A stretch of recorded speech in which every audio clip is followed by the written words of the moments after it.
친구들 안녕하세요. 일주일 동안 우리 친구들 어떻게 지냈어요? 잘 지냈어요? 우와, 우리 친구들 오늘 1월 마지막 주 예배를 하나님께 드리도록 할 거예요. 잠깐 기도하고 우리 예배 드리도록 할까요? 기도하겠습니다. 하나님 감사합니다. 오늘도 하나님께 예배 드립니다. 하나님이 우리 예배를 받으시고 또 영상으로 예배 드리는 우리 친구들의 마음 가운데 하나님 말씀해 주셔서 하나님을 기쁘게 하는 우리 친구들이 될 수 있도록 도와주세요. 예수님의 이름으로 기도합니다. 아멘. 우리 친구들 혹시 어리다는 이유로 키가 작고 아직은 어리다는 이유로 어른들에게 또 다른 사람들에게 무시당해 본 적 있어요? 네가 뭘 알아? 너 클 때까지 기다려. 조그만 게 혹시 이렇게 무시당해 본 적 있어요? 그런데 오늘 성경에 보니까 우리 어린이들을 제일로 사랑하신 하나님의 말씀이 성경에 나와 있어요. 어디일까요? 바로 마가복음 10장 14절이에요. 우리 성경에 있는 친구들은 같이 한번 찾아볼까요? 살아계신 하나님의 말씀 마가복음 10장 14절 말씀. 어린아이들이 내게 오는 것을 용납하고 금하지 말라. 하나님의 나라가 이런 자의 것이니라. 마가복음 10장 14절 말씀. 아멘. 이 말씀은 누구의 말씀일까요? 살아계신 하나님의 말씀이에요. 신약성경 두 번째 책인 마가복음 10장 14절에 기록되어 있는 말씀인데요. 우리 친구들도 같이 한번 읽어볼까요? 살아계신 하나님의 말씀 마가복음 10장 14절 말씀.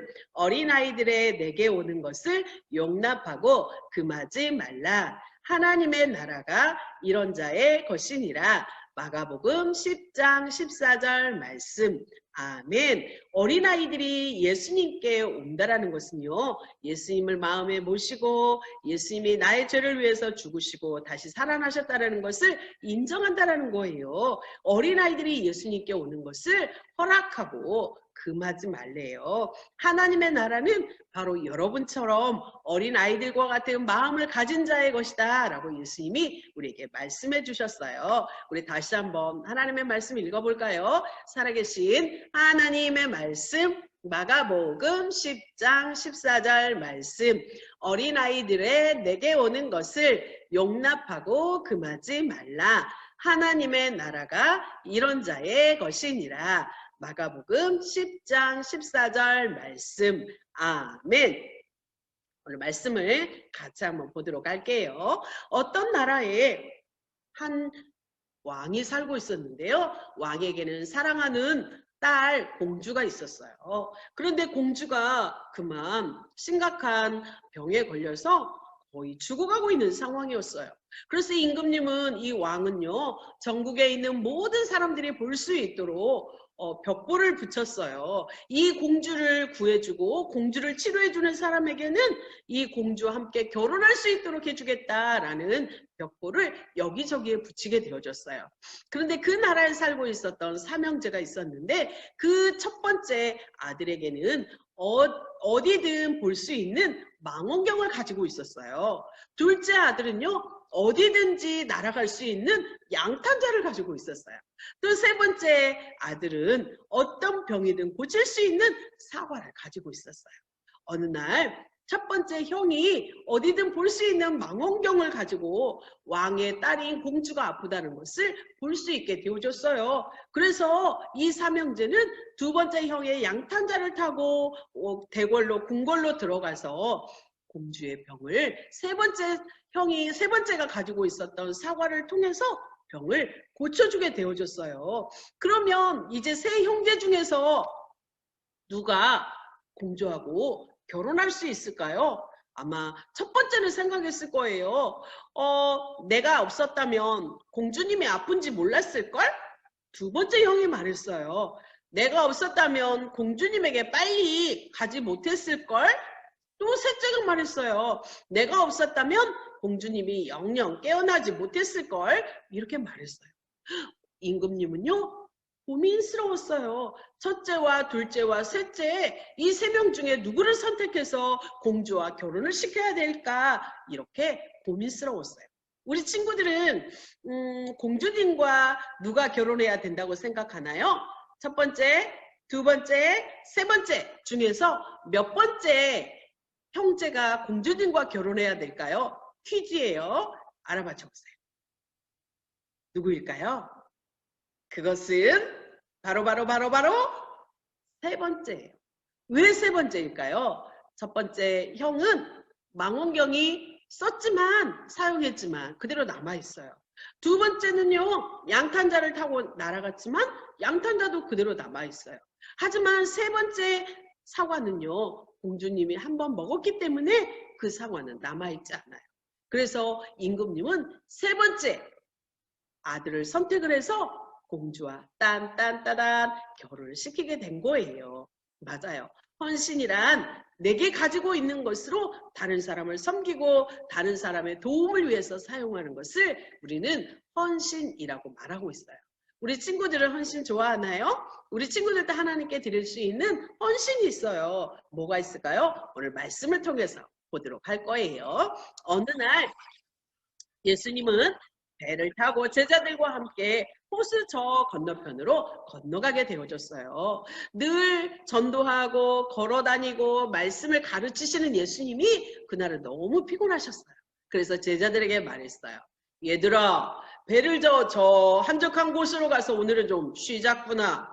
제자들은 신이 났을 거예요. 네, 예수님, 오늘은 좀 쉬어요. 예수님도 좀 쉬세요. 너무 무리하시고 피곤하시잖아요. 그래서 제자들은 배를 저어서 한적한 곳으로 가기 시작을 했어요.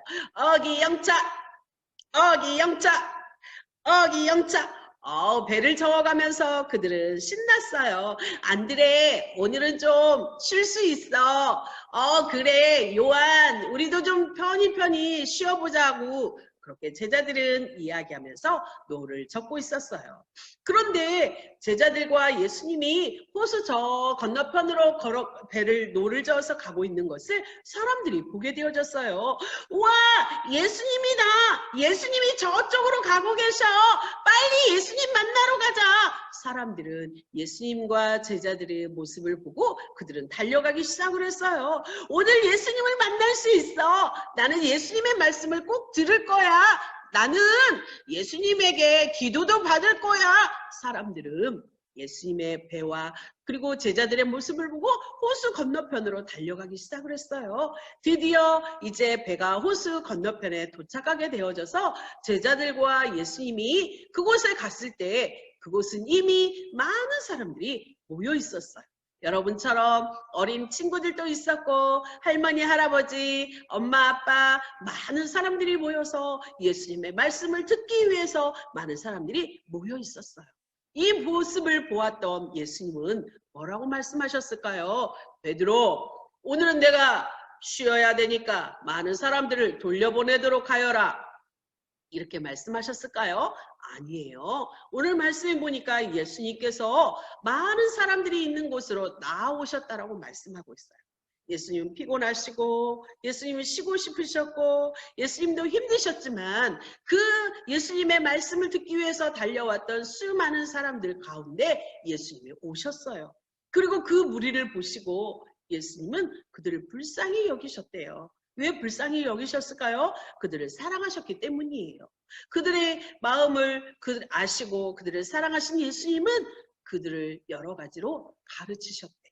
하나님의 말씀을 가르치셨대요. 예수님이 누구인지, 하나님이 보내려고 하셨던 메시아가 누구인지, 예수님이 이 세상에 왜 오셨는지 그 말씀을 많은 사람들에게 가르치시고 전달해 주시고 그 많은 사람들에게 말씀을 배우게 하셨어요. 왜요? 그들을 사랑하셨기 때문이에요. 이 무리들은요, 예수님의 말씀을 들으면서 시간 가는 줄 몰랐어요. 정말 많은 사람들이 집중해서 말씀을 듣다 보니까 점점 많은 시간이 흐르게 되어졌어요. 그런데 예수님은 그 사람들 가운데서도 특별히 사랑하셨던 사람들이 있어요. 그 사람들은 누구일까요? 바로 어린 아이들이에요. 예수님은 어린 아이들도 사랑하셨어요.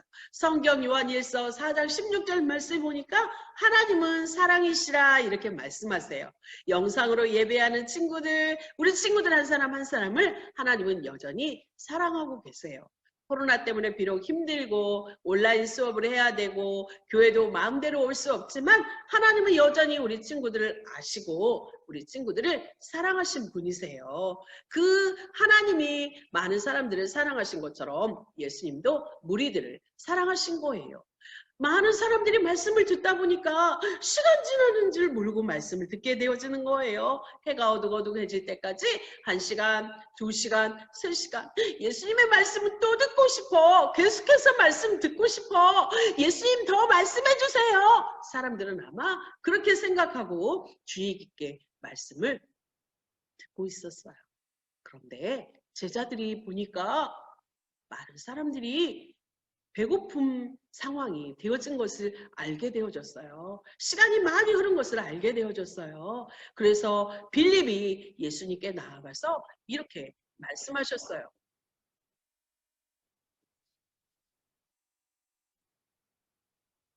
예수님이 이렇게 말씀하셨어요. 빌립이 뭐라고 말씀했을까요? 예수님, 각 사람으로 조금씩 받게 할지라도 너무 부족해요. 여기에는 빈들이고 가게도 없고 그리고 남자만 5,000명이 넘는데 예수님 우리가 어디에서 먹을 것을 구해서 이 많은 사람들에게 먹을 것을 줄 수 있겠어요? 할 수 없어요. 빌립이 그렇게 예수님께 이야기했어요. 말씀드렸어요. 그런데 그 중에 안드레가 예수님께 나와서 말했어요. 뭐라고요? 예수님, 여기 한 아이가 보리떡 5개와 물고기 2마리를 가지고 있습니다. 이렇게 이야기했어요. 베드로는 그 많은 사람들 가운데서 한 아이가 가지고 온 도시락을 보게 된 거예요. 예수님은 말씀하셨어요. 그 아이를 내게로 데리고 오라. 이렇게 말했어요. 이 어린아이는 아마 아침에 엄마가 도시락으로 싸준 도시락이었을 거예요. 이 어린아이 한 명이 먹을 수 있는 도시락, 보리떡 5개와 물고기 2마리를 예수님께 가지고 나왔어요. 성경에는 이름도 기록되어 있지 않아요. 한 아이라고 이렇게 소개되어져 있어요. 한 아이가 보리떡 5개와 물고기 2마리를 가지고 예수님께 왔어요. 그리고 말했어요. 예수님, 제 도시락인데요. 예수님 드세요. 아마 이 친구는 계속 몇 시간 동안 말씀을 가르치시는 예수님이 배고플 거라고 생각했던 것 같아요. 그래서 자기가 먹어야 될 이 도시락을 예수님께 기꺼이 드렸어요. 예수님은 어떻게 하셨을까요? 예수님 혼자 배고파서 막 이 도시락을 드셨을까요? 아니에요. 예수님은 이 도시락을 들고 하나님께 기도했어요. 오늘 우리 친구들이 하나님의 자녀라면 하나님께 여러분 자신을 드리세요.